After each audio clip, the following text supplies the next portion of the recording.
That in the process of working on your dreams, you are going to incur a lot of disappointment, a lot of failure, a lot of pain, a lot of setbacks, a lot of defeats. But in the process of doing that, you will discover some things about yourself that you don't know right now. What you will realize is that you have greatness within you. What you'll realize is that you're more powerful than you can ever begin to imagine.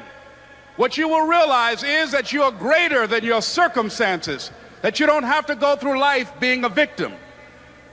As Jack indicated, I was born in Miami, Florida, in an area called Liberty City, in an abandoned building on a hard linoleum floor with my twin brother. We were 6 weeks of age. We were adopted. When I was in 5th grade, I was identified as EMR, labeled educable, mentally retarded, put back from the 5th grade into the 4th grade, and stayed in that category until I got out of high school.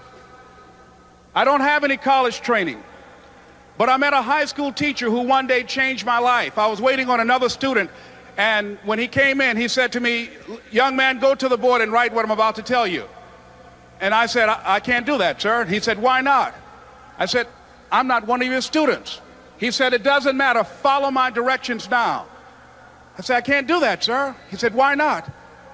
I said, "Because I'm educable, mentally retarded." And he came from behind his desk and he looked at me. He said, "Don't ever say that again. Someone's opinion of you does not have to become your reality." I do a lot of training for many corporations, and I conduct sales seminars, and I've heard all kind of guys doing techniques and training people techniques of how to close sales and how to work with and begin to control the sale and how to ask for the close. Let me share something with you. You can learn all the techniques in the world. If you don't believe in yourself, it won't happen for you. I learned all of it. So that's why I do a training called Focus on the Seller. You've got to focus on you. And as you convince you, as you sell yourself every day, you will begin to see a difference in the things that you're doing. Selling yourself on your ability to perform a job, to achieve a certain objective. Telling yourself every day, "Here I go again. And I got what it takes. This is my day, and nothing out here is going to stop me." The other thing is, take full responsibility for your life. Accept where you are and the responsibility that you're going to take yourself where you want to go. Someone said we have two primary choices in life. We can either accept conditions as they exist, or we can take the responsibility to change them. See, a lot of people want to exempt themselves from taking responsibility. All they want to do is talk about the problem. Every time you see them, they'll tell you their story over and over and over and over again. No. You want to take responsibility for your life. I got me here, I can get me out of this. And I'm getting out. I'm not going to be a volunteer victim. George Bernard Shaw said there are two kinds of people in life. You know, he said those that make things happen, those that watch things happen, and those that don't know what happened. And he said the people that get along in this life look around for the circumstances that they want, and if they can't find them, they make them. They create them. So part of beginning to get unstuck, you've got to decide that the behavior pattern that you have adopted doesn't work for you. You've got to change your strategies, and changing your strategy means reinventing your life. Recreating you, and you have the power to do that. You can decide that you're going to change, that you're not going to be a wimp. You can decide that you're going to stand up to life. You can decide that I'm going to live each day as if it were my last. You have the power to make that decision. You can decide I'm going to work on myself and develop myself. I'm going to empower me. And all of these things that are happening to me right now, they're just temporary inconveniences. They're not stronger than I am. I'm in charge here. Overcoming the negative conversation, that inner dialogue that's going on all the time, even when you don't want it to be there. You can't stop yourself right now from thinking. You can't do it. It's going on. And so learning how to empower yourself, part of doing that is standing up to yourself. You've got to stand up inside yourself sometimes and say, shut up. You've got to do this. I was going to give a presentation, and this voice inside of me saying, you can't do this. You don't have everything it takes. I shut up.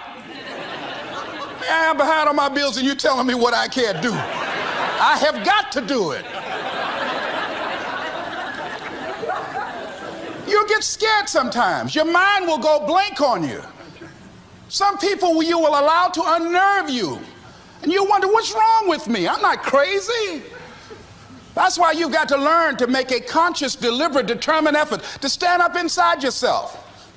Working on yourself, watching that inner dialogue, it will determine the quality of your life. Next thing is that you've got to activate the thinker in you. Don't allow your emotions to control you. We are emotional, but you want to begin to discipline your emotion. If you don't discipline and contain your emotions, they will use you. Your mind goes on automatic, just like a guard. You know, I loved reading the book called As a Man Thinketh by James Allen. He uses the analogy of the mind being like a garden. You know, weeds don't have to have any encouragement to grow. You don't have to water them. They don't have to get sunshine. They don't have to have fertile ground. They will grow through the cracks of a sidewalk. Am I right? But if you want to grow orchids or roses or any kind of exotic flowers, there are special processes and procedures you must go through. Well, by the same token, you don't have to force yourself or motivate yourself to think negatively, to be depressed, to hate somebody, to want revenge, to want to get back at somebody, to beat yourself up over the head, to feel loaded with guilt. You don't have to make any effort to do that. Your mind is on automatic. It will do that by itself. But if you want to begin to move into your own personal greatness, if you want to begin to really enjoy a happy, successful, healthy life, you've got to be willing to go against the tide. You've got to be willing to harness your will and say, in spite of this, I'm in control here. I'm not going to let this get me down. I'm not going to let this destroy me. I'm coming back, and I'll be stronger and better because of it. You have got to make a declaration that this is what you stand for. You're standing up for your dreams. You're standing up for peace of mind. You're standing up for health. You want it, and you're going to go all out to have it. It's not going to be easy. When you want to change, it's not easy. If it were in fact easy, everybody would do it. But if you're serious, you'll go all out. I don't care how good you are. I don't care how talented you are. I don't care how much you work on yourself. There are some times when things aren't going to go right. They just are not going to go right. There are times when anything that can happen will happen. Murphy's Law will be knocking at your door. Why? I don't know why. That's called life. And you have to deal with it. Sometimes your life will be in a slump, just like sports. Some of the best shooters can't hit baskets different times in games. They get in a slump. Do they sit on the sideline and say, you know, I just didn't hit a basket today? No, they continue to execute. I suggest to you that if you are facing a challenge, don't stop. Stay busy. Work your plan. Continue to do those things that you know that work for you after you have evaluated yourself in the situation. Continue to move. Stay busy, stay busy, stay busy. I was working on a job, and I came home one day. I was married at the time, and I told my former wife, I said, that guy Bert I work for is stupid. She said, if he's so stupid, why does he sign you a paycheck? Now, you see why I divorced her, right? I couldn't stand her. That night, I could not sleep well. Here was a guy that was controlling my life. I was going through all kinds of changes because this man controlled my paycheck. And it was Carlyle who said, truth crushed to earth shall rise again. Winston Churchill said, the truth is incontrovertible. Malice may attack it, ignorance may deride it, but at the end there it is. And we know scripture that says, ye shall know the truth, and the truth shall set you free. And the truth that I had to come to grips with, that I wasn't in charge of my destiny. The truth was that I wasn't giving all that I had. The truth was that there are some things that I wanted to do, but I didn't have the courage to act on those things. And the truth was that Bert Childs was a blessing to me. He made life so miserable for me, I had to start looking at my life differently. I started going to work earlier. I started being the last one to leave there. I started working harder than anybody else. The other guys could not. Why would you work so hard, Les? I said, I'm not working for them. I have been cheating, Bert, I thought. I've been cheating myself and my family. Wherever you are, whatever you're doing, do it with everything that you have. Develop the habit of giving more than what you're paid for. Develop the habit of setting standards that others will be measured by. Someone said, do not go where the path may lead, but go where there's no path and leave a trail. I'm saying this is the time more than ever that you want to begin to inoculate yourself with positive words, coming to conventions, showing up on meetings, being on the calls, to make yourself unstoppable, to get out of your mind the polluting negative thoughts that's causing most people to go through life being stuck because they're volunteer victims. Somebody said that many people die at age 25 and don't get buried until they're 65 because they got so much garbage in their minds. You are here because you've got a clear vision of what you want and where you're going. Give yourselves a round of applause. Come on, bring your energy level up. Yes, yes. You want more. You want more. You're different. You're different than everybody else. Don't worry if they don't get it. Don't try and convince people to do this business. A person convinced against their will is of the same opinion still. You are not like everybody else. You can walk outside and find pigeons, but if you're looking for eagles, it's going to take you a minute. You are different. It's lonely at the top. How many of you know it's lonely at the top? Raise your hands. It's lonely at the top, but you eat better. That's what I'm talking about. You're different. One great entrepreneur said, I choose not to be a common man. It's my right to be uncommon if I can. I seek opportunity, not security. I do not wish to be a kept citizen, humbled and dulled by having the state look after me. I want to take the calculated risk, to dream and to build, to fail and to succeed. I refuse to live from hand to mouth. I prefer the challenges of life to the guaranteed existence, the thrill of fulfillment to the still calm of utopia. I will never cower before any master, nor bend to any threat. It's my heritage to stand erect, proud and unafraid, to face the world boldly and say, this I have done. You showed up because you're building a business that you can stand and say, I did this. I did this. This is my dream. Give yourselves a round of applause. Yes, yes, yes, yes. It's hard changing your life.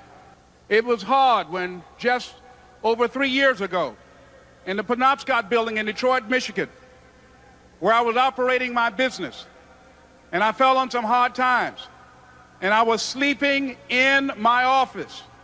It was hard coming into the lobby, and the security said, excuse me, Mr. Brown, can we see you for a moment? And I said, yes, and I walked up to the counter, and he gave me an envelope. And he said, would you mind reading it here? And I opened the envelope, and the envelope was from management that said, this is an office tower. It's not a hotel. Please do not sleep in your office. And I said, excuse me, sir. I said, I just work long hours in creating my business. I'm an entrepreneur. And right now things are bad for me, but they're not going to be this way always. And I just asked for the opportunity to continue to operate like I'm doing. I'm not trying to make this my home. And it was hard coming through the lobby. And sometimes they would laugh. There's a guy talking about becoming successful. And look at him. He's bathing in the bathroom upstairs on the 21st floor. He sleeps on the floor. Him and 2 other dreamers up there. Look at him. It was hard, ladies and gentlemen, coming to speak to people. And I was facing financial difficulties in my own life. I was behind on my bills and my dreams, and I'm saying to them, you can live your dream. It was hard, ladies and gentlemen. It was very difficult to pick myself up each day believing that I could do it. There were times that I doubted myself. I said, God, why is this happening to me? I'm just trying to take care of my children and my mother. I'm not trying to steal or rob from anybody. Why did this have to happen to me? It was very hard. And here's what I want to say to you. For those of you that have experienced some hardships, don't give up on your dream. No one could have convinced me by holding on, by continuing to push forward, by continuing to run toward my dream, that one day I would have my own talk show. It's a long shot, ladies and gentlemen, from Liberty City, an abandoned building on a floor, never knowing my mother or father. It's a long shot. Being here with you today in this dome in Atlanta, it's a long shot. No college training, labeled educable, mentally retarded, but I kept running toward my dream.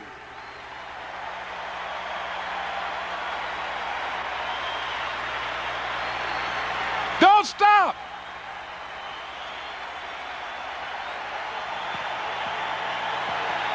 Don't stop.